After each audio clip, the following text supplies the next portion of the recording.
Dans cette vidéo, nous allons voir pourquoi les bourses remontent et si ce phénomène est durable.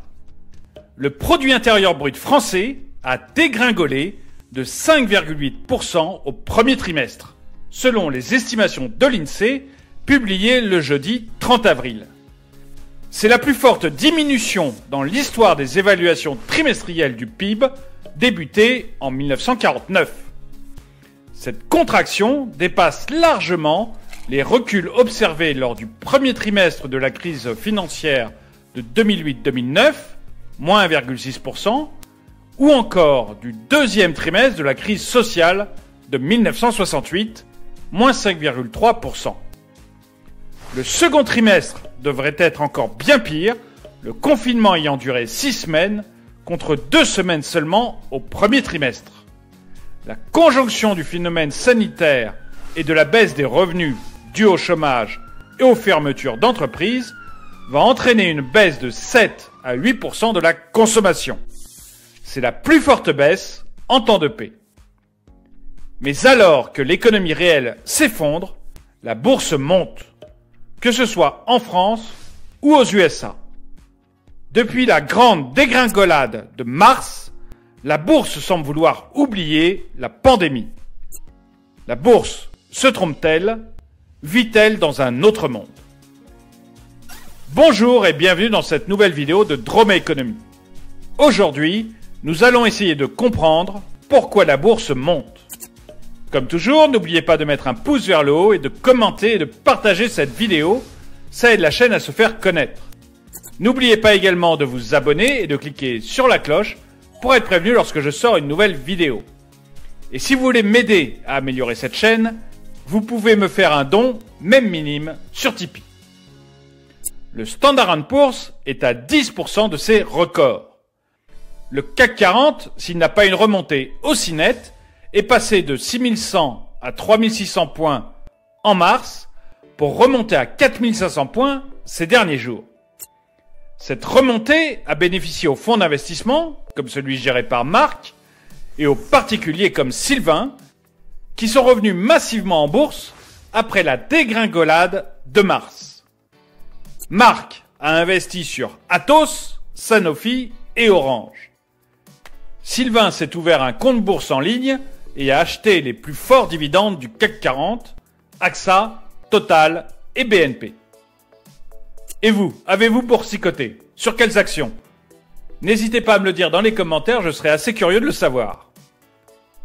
Quoi qu'il en soit, la plus-value par rapport au plus haut est belle, mais tout cela ne risque-t-il pas de mal finir?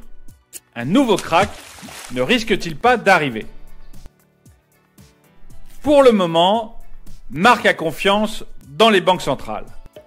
La Réserve fédérale, comme la BCE, semble prête à injecter autant de liquidités que nécessaire.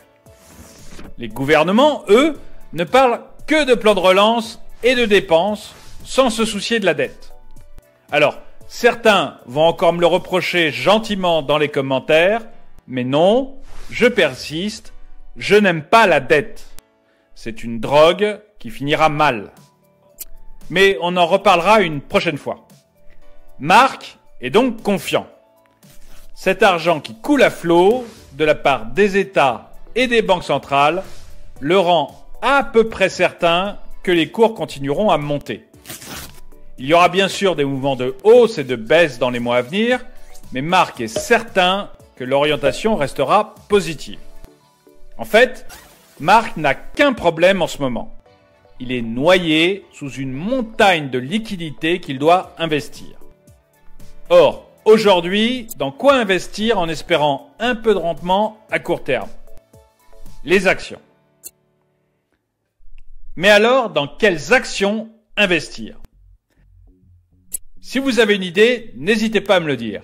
Mais voilà l'analyse de ce qui s'est déjà passé. Marc et Sylvain n'ont pas eu la même réussite. Sylvain a investi dans l'énergie et la finance. Mauvaise pioche. Ces secteurs sont assez peu remontés depuis le choc de mars. Marc, lui, a investi dans la santé, les communications et la techno.